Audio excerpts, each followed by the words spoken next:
Assalamualaikum warahmatullahi wabarakatuh. Saya Muhammad Bagas Radian dengan NPM 10090117171 dari Fakultas Ekonomi dan Bisnis Universitas Islam Bandung akan membacakan hasil penelitian saya mengenai pengaruh penerapan laporan keuangan dan permodalan terhadap perkembangan UMKM yang studinya dilaksanakan pada UMKM berstatus mikro kuliner di Kota Bandung. Di, di sini yang pertama adalah latar belakang, yang kedua ada rumusan masalah, ketiga landasan teori, keempat kerangka pemikiran dan hipotesis, kelima metode penelitian, keenam hasil dan pembahasan, dan yang terakhir ketujuh kesimpulan dan saran.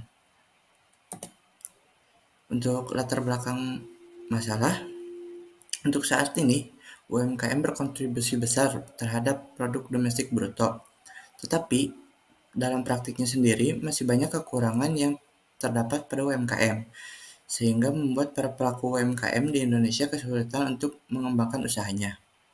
Salah satu hal yang dapat membuat pelaku UMKM kesulitan untuk berkembang adalah kurangnya pengetahuan terhadap laporan keuangan dan fungsinya terhadap usaha yang mereka jalankan. Pelaku UMKM yang paham dan memiliki laporan keuangan sangat sedikit, bahkan jumlahnya tidak sampai 10%. Sebagaimana yang dikemukakan oleh Hasan Supriyadi selaku pimpinan sentra kredit kecil. Dan saat ini pun masih banyak para pelaku UMKM yang belum memperhatikan permodalan. Pentingnya permodalan ini belum disadari oleh banyak pelaku UMKM, dikarenakan kebanyakan para pelaku UMKM memiliki ketakutan terhadap kredit bank. Pengetahuan tentang permodalan pun sangat terbatas, dan hanya sebatas modal sendiri ataupun kredit dari bank dan tidak mengetahui yang lainnya. Untuk rumusan masalah, di sini apakah laporan keuangan berpengaruh terhadap perkembangan UMKM? Dan yang kedua adalah apakah permodalan berpengaruh terhadap perkembangan UMKM? Untuk landasan teori, di sini saya memakai teori kontingensi. Teori kontingensi merupakan teori yang menganggap bahwa tidak ada cara yang paling baik untuk memimpin perusahaan ataupun untuk membuat sebuah keputusan. Cara yang dianggap paling baik adalah tergantung dengan kondisi internal dan juga eksternal perusahaan. Untuk landasan teorinya di sini yang pertama dari laporan keuangan.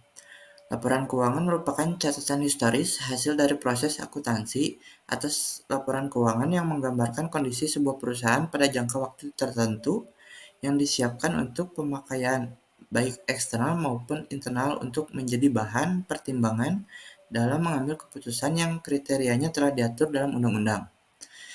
Yang kedua ada permodalan. Modal merupakan pembiayaan untuk operasional perusahaan dan digunakan untuk produksi ataupun kegiatan perusahaan. Modal ditekankan pada nilai daya beli atau kekuasaan yang berasal baik dari pribadi, kredit, ataupun hal lainnya untuk menyatakan hak milik, surplus, dan keuntungan yang tidak dibagi. Dan yang ketiga ada perkembangan UMKM. Perkembangan UMKM adalah proses penyempurnaan dan juga perubahan menuju ke arah yang lebih baik dari usaha yang berdiri sendiri dan bukan merupakan anak atau cabang dari perusahaan lainnya dengan karyawan, pendapatan, dan aset yang memiliki batasan-batasan tertentu sesuai dengan klasifikasinya masing-masing. Untuk kerangka pemikiran, di sini H1-nya adalah pelaporan keuangan berpengaruh terhadap perkembangan UMKM, dan H2-nya permodalan berpengaruh terhadap perkembangan UMKM. Untuk metode penelitiannya, di sini yang pertama ada objek dan metode. Objeknya penerapan laporan keuangan, permodalan, perkembangan UMKM. Dan metode yang digunakan adalah deskriptif dan kuantitatif. Untuk sumber dan tekniknya, sumbernya berasal dari data primer, dan tekniknya menggunakan kuesioner non-probability sampling.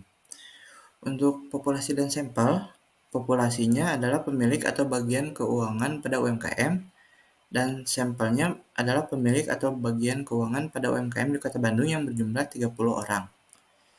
Untuk pengujian instrumen dan teknik analisis data, pengujian instrumennya adalah uji validitas dan uji reliabilitas. Dan untuk teknik analisis datanya menggunakan skala Likert.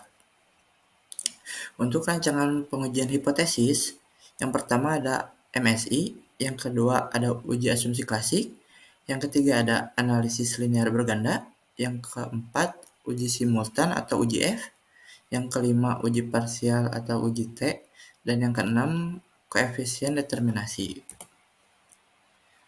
Untuk hasil dan pembahasan yang pertama ada uji validitas. Berdasarkan uji validitas, dapat ditunjukkan bahwa semua indikator variabel X adalah valid. Hal ini ditandai dengan nilai total korelasi lebih dari 0,394. Pembuktian ini menunjukkan bahwa semua indikator variabel X layak digunakan dalam penelitian ini. Dan berdasarkan uji validitas, dapat ditunjukkan bahwa semua indikator variabel X2 adalah valid. Hal ini ditandai dengan nilai total korelasi lebih dari 0,394. Pembuktian ini menunjukkan bahwa semua indikator variabel X2 layak digunakan dalam penelitian ini. Dan yang terakhir, berdasarkan uji validitas, dapat ditunjukkan bahwa semua indikator variabel Y adalah valid. Hal ini ditandai dengan nilai total korelasi lebih dari 0,394. Pembuktian ini menunjukkan bahwa semua indikator variabel X layak digunakan dalam penelitian ini. Untuk hasil uji reliabilitas, seluruh variabel memiliki nilai Cronbach's alpha di atas 0,6, sehingga dapat dinyatakan bahwa model sudah memiliki reliabilitas yang cukup dan dapat dilakukan pengujian selanjutnya. Untuk uji asumsi klasik, yang pertama ada uji normalitas. Dari gambar yang ditunjukkan dari hasil pengujian normalitas, dapat diketahui bahwa regresi dalam penelitian ini berdistribusi normal, karena data titik-titik mengikuti garis diagonal yang ada. Untuk uji multikolinearitas, menurut hasil olah data uji multikolinearitas, nilai variabel X1 dan X2 adalah 0,535, sedangkan nilai V adalah 1,868, maka dapat disimpulkan bahwa tidak ada gejala multikolinearitas, sehingga penelitian dapat dilanjutkan. Untuk uji heteroskedastisitas, menurut hasil uji heteroskedastisitas, dapat terlihat bahwa tidak ada pola yang jelas pada gambar scatter plot, serta titik-titik menyebar di bawah dan di atas angka 0 pada sumbu Y. Maka dapat disimpulkan bahwa dalam penelitian ini tidak ada gejala heteroskedastisitas dan penelitian dapat dilanjutkan. Untuk uji simultan, pada hasil olah uji simultan, nilai signifikansi adalah 0,01, yang berarti kurang dari 0,05. Maka dari itu, dapat disimpulkan bahwa permodalan dan penerapan laporan keuangan secara simultan mempengaruhi perkembangan UMKM.